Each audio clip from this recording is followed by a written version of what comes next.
New at 10 o'clock, a local veteran says following recent shootings, he's heard about a lot of talk about rights, but not the responsibilities when it comes to gun ownership. Tonight, he tells Aaron Jones why he's supporting stricter gun laws. He served in the United States Marine Corps for 5 years, fighting in Operation Iraqi Freedom, handling the same style of weapon used by the Uvalde school shooter. Before Joe Jenkins was allowed to carry it, he had to go through psychological checks, medical checks, and 3 months of extensive training. You don't even touch a weapon until you were literally drilled about weapon safety and handling. And even then, we don't actually have live ammunition except in very strict training requirements and training backgrounds. He says knowing someone can walk into a gun store in Texas and legally purchase the same style of weapon without any training at all, it makes me feel severely uncomfortable. He says especially given he's a high school physics teacher responsible for students. I know they're terrified. I'm terrified to know that the weapon that I carried in a theater of war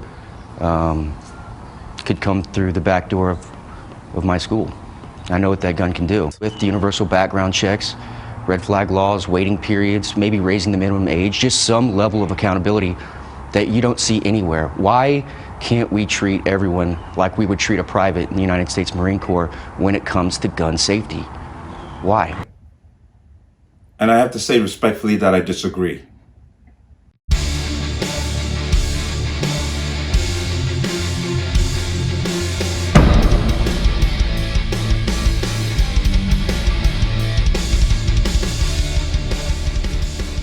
Welcome to another installment of the Connecticut Gun Bench. Today's video is brought to you by P.A.N. Firearms, LLC, P.A.N. Firearms for NRA certification and multifaceted gun training. You can reach us at 203-300-6343 or use our website at www.panfirearmsllc.com.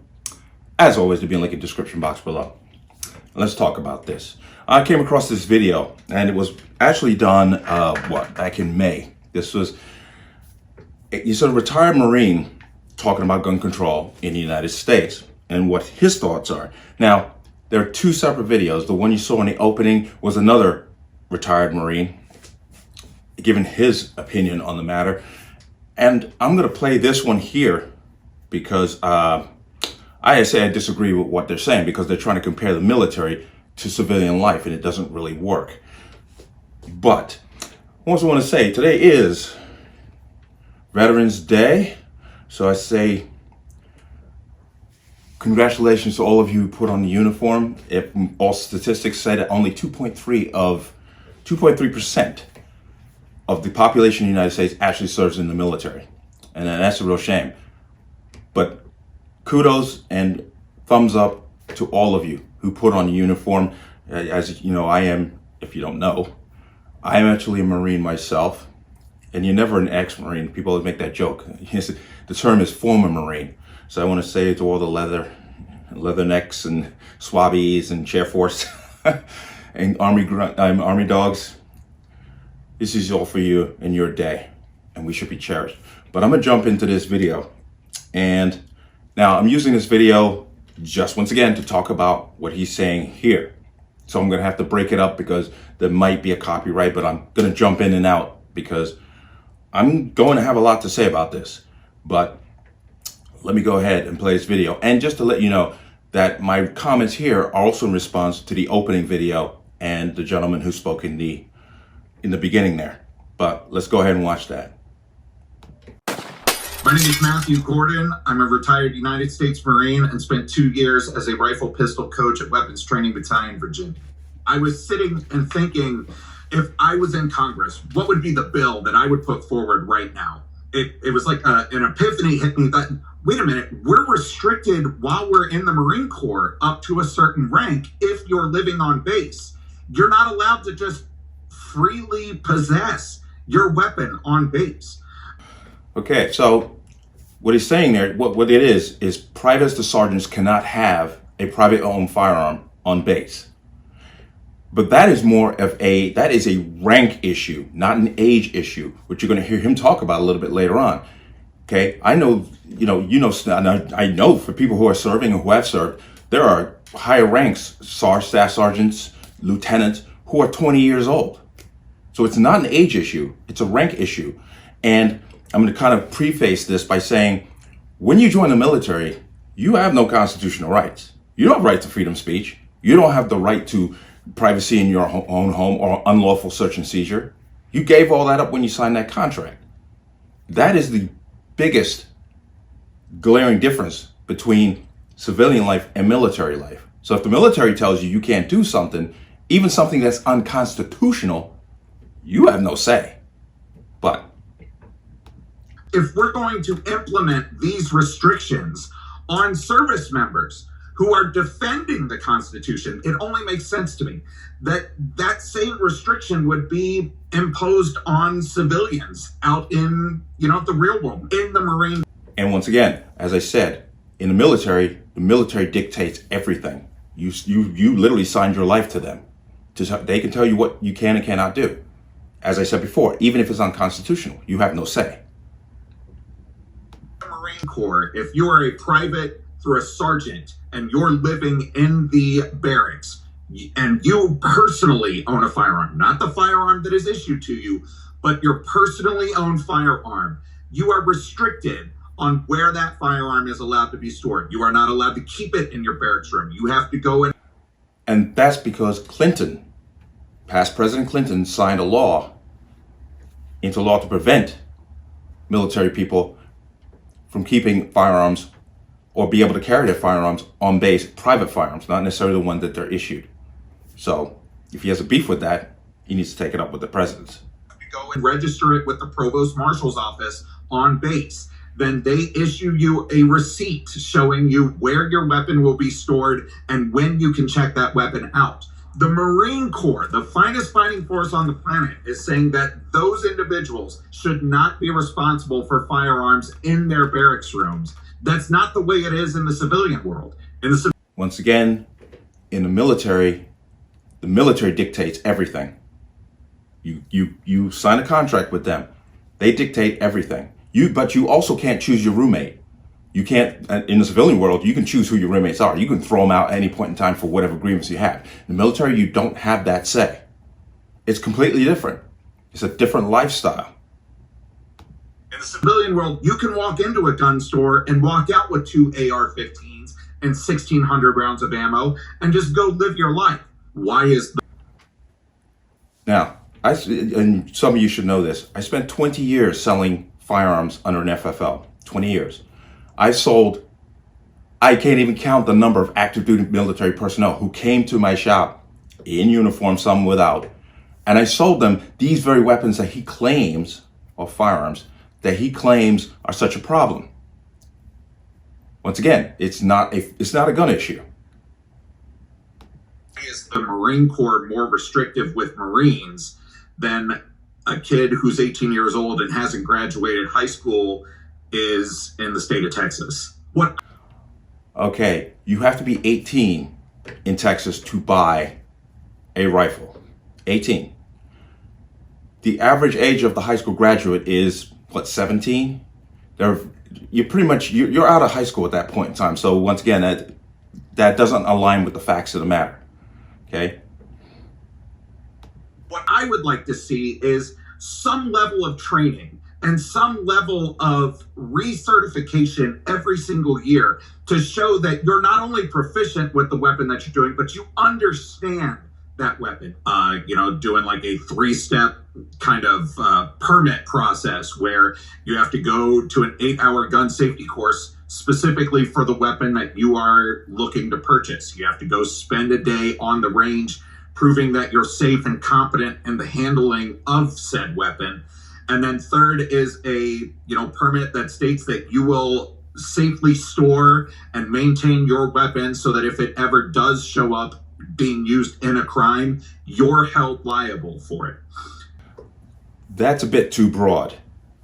What if somebody breaks into your home and steals the firearms? If they go out and use it, is this guy saying you should be held liable? Now, a lot of what he's talking about is common sense, but he's putting it in the context of a nanny state where the government just is over your shoulder the whole time saying to you, oh, you must do this, you must do that, you must do this. And we really don't want that. I'm going to discuss that a little bit later, but. And I feel like Those three steps right there are simple and easy it doesn't infringe on anybody's right to own a firearm. It just puts it into a better perspective. I have never. Okay, but those three steps there are not going to prevent shootings.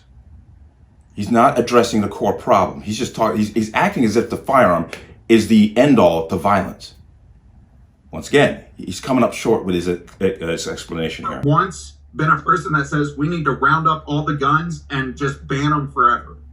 I know that's not a solution. That is never going to happen. There are too many guns in this country that are already in circulation, so that's not going to happen. I'm not naive, but I don't think that it should be as easy as walking into a Walmart and buying a box of Captain Crunch to walk out of a gun store with two AR-15s.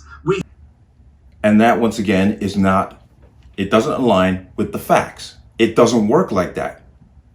Going into a store to buy Captain Crunch cereal and going in to buy a firearm, you don't have to fill out multiple forms to buy Captain Crunch. You don't go through a background check to buy Captain Crunch. And it's whatever, depending on the states, because all states have different laws. But California, per se, you don't have to wait a waiting period to pick up your Captain Crunch. We have to do something different this time. We have to. My children should not be afraid to go to school. Your children should not be afraid to go to school. My children should not be afraid to go to a Christmas parade with the chance of being run over by a maniac. I should not have to worry about my daughter turning down a prom date and getting stabbed to death. I shouldn't have to worry about my family having a home invasion and being slaughtered. Once again, firearms are not the end all to violence. And these people don't seem to get it.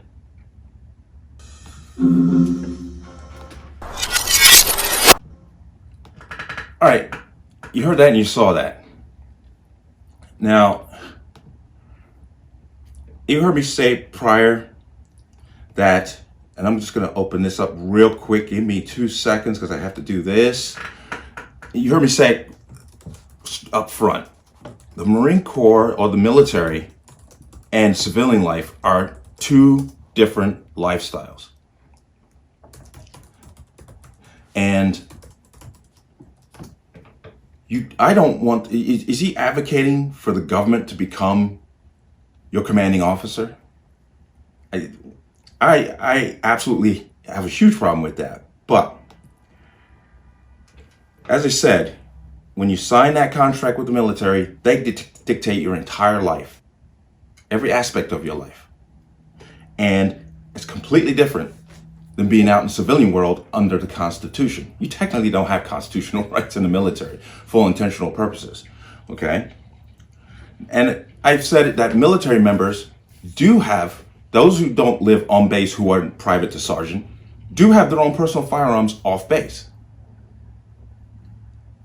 And as I said, people above the rank of sergeant, staff sergeant, and lieutenants and so forth, some of them are 20 years old. It's not a rank. It's not a rank thing or an age issue. It's a rank issue, because we're assuming that these people of higher rank are more competent and more sensible and more intelligent than somebody who is not. And that doesn't work. That doesn't work in civilian life and doesn't work in military life. A human being is an idiot. Is going to be, and I know some of you who have served, you know, there have been some people you have run into who have been in charge that you thought were complete morons. And we can't deny that. But if he's advocating for the government to be the civilian adjutants akin to military leadership, and if that's the case, we might as well just throw the Constitution out, because then rights are going to be doled out based on the whims of those in charge. And that's not how the Constitution works. Am I against people being proficient with their firearms or safely storing them? Absolutely not. You should be proficient. I'm a big advocate for training. I'm a huge advocate for it. But it should not come at the whims of the government, because you've seen it time and time again where it becomes abusive. And we have to be very careful when we start aligning military protocols and applying them to civilian life. And I'm going to do another video. I'm going to give you a little segue into it here. In Switzerland, there are 13-year-olds walking around with AR-15s, Galils, and so-called assault weapons. Yet they had a mass shooting in 2001 at the parliamentary building. 2001, that's the last time they had one. Yet they're awash with these kinds of firearms. So do you really think it's a firearm issue or a training issue? No, it's a morality issue. It's an absolute morality issue. That is the problem. That is the one thing they ignore and will not address ever. We have a massive morality problem, and put in context with our judicial system, which seems to favor the criminals more than the victims. That's a whole nother issue that can be spoken of when it comes to this crime in general. We watched during COVID as New York was giving out bail-free releases, and these people that were letting go back into society turned right around and committed more crime. I disagree with these two men. I respectfully disagree. That is not the answer. As I said, in Switzerland, these people keep these firearms at their homes with the ammunition. Yet they don't have mass shootings. So tell me again how it's a gun problem and the private ownership of a firearm within your home. It is not. We got to do better than that. Once again, it's just grandstanding. And now, if I was in Congress, first law I would pass is, you do something, you're gonna get severe punishment for the illegal use of a firearm. Period. No more of this bail-free nonsense. No more just a slap on the wrist. I mean, I did a video earlier where a man in Hartford stole 50 guns from a warehouse where he was working. And 36 of those guns are still on the streets. God knows who's got them and what they're doing with them. But 36 of them on the streets. They gave that man 3 years. 3 years for that action. It's not a gun problem. It is not a gun problem. But let me know what you think. As always, you can leave your comments in the comment section below. And as always, any statements of violence or statements that lead to violence will be removed. Please like, share, comment, subscribe. Don't forget to hit that notification bell so you're notified the next time a video goes live. I'll see you on the next one. Peace.